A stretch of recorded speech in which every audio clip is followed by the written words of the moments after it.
Man is designed naturally to respond to people based on the height they are talking from. As you are seated here now, if they tell you somebody outside is talking to you, you say, wait, I'm in service. When I finish.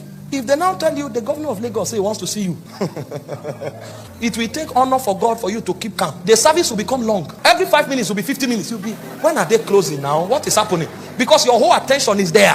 Then they now tell you the president wants to see you. You will whisper to the usher and say, I will watch the recording later. Unless you are a servant of Jesus Christ. If you are not a servant of Jesus, they say the president wants to see. The first thing you ask is, how? He doesn't know me. They say, no. This your friend spoke to this person and they say you do this, and they say you are the one he wants. Are you sure? I will watch the recording later.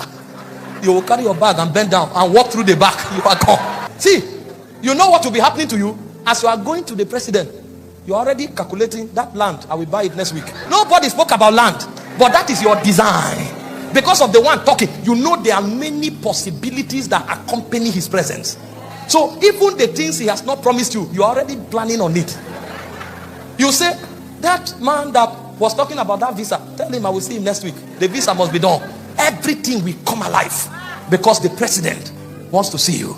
But look at where we are that we don't know. Our God is called Alpha, Omega, the beginning and the end. He's the omnipotent, omniscient, omnipresent. Do you know what that means? Omnipotent means he has all power to do all things. Nothing is impossible with him.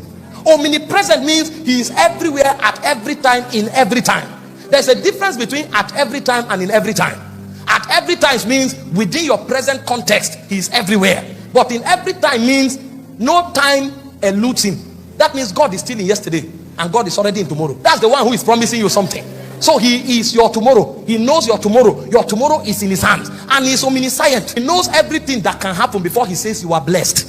So there is nothing that can defy him. And that's not all. He's the immutable one. He does not change. He will not change. He cannot change. Malachi 3:6 says, I am the Lord. I change not. Therefore you, the children of Israel, are not consumed. So the omnipotent, the omniscient, omnipresent, and immutable one is the one that says you are blessed. How can somebody tell me you are cursed? He's the one that says you are preserved. How can somebody tell me you will not be preserved? See, that's why the Bible says, let God be true and all men liars. But the reason why you read the Bible is like a history book is because you don't know the one talking. This is why sometimes you need to go to verses of scripture that introduces God in his majesty. Jesus was speaking, he said, is there anything too hard for God to do? That is a study in the spirit realm. They are still studying in the spirit realm to find out what God cannot do, and no one exists.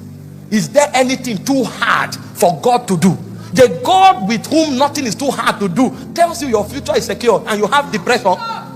Your depression is a revelation of your ignorance. The revelation of your ignorance. Your God, who nothing is too hard for, tells you you are protected and preserved, and you are afraid. Your fear is not your problem. That fear is an alarm that you are ignorant. This is what the psalmist knew. He said, the Lord is my shepherd. I know the Lord. He said, because of that, I shall not want. Psalm 23 verse 1. And he's not just talking. He said, though I walk through the valley of the shadow of death, even in the valley of the shadow of death, he said, I fear no evil, because thou art with me. He knows the omnipresence. He's everywhere, at every time, in every time. And he said, he prepares a table for me, not among my friends, in the presence of my enemies. So my enemies can't stop my rising. They will add glory to my testimony. Because a time will come, they will say, Kai, we tried, but truly God is with this man. Didn't you read the story of Shadrach, Meshach, and Abednego? They say, oh king, we are not careful to answer you in this matter. He said, we will not bow. Our God is able to save us. And even if he doesn't save us, we will not bow. The king said, you dare me? Make the fire 7 times hotter. They threw them into the fire and they were praising God. Guess who saw the 4th man? It was the king. And they said, who is that?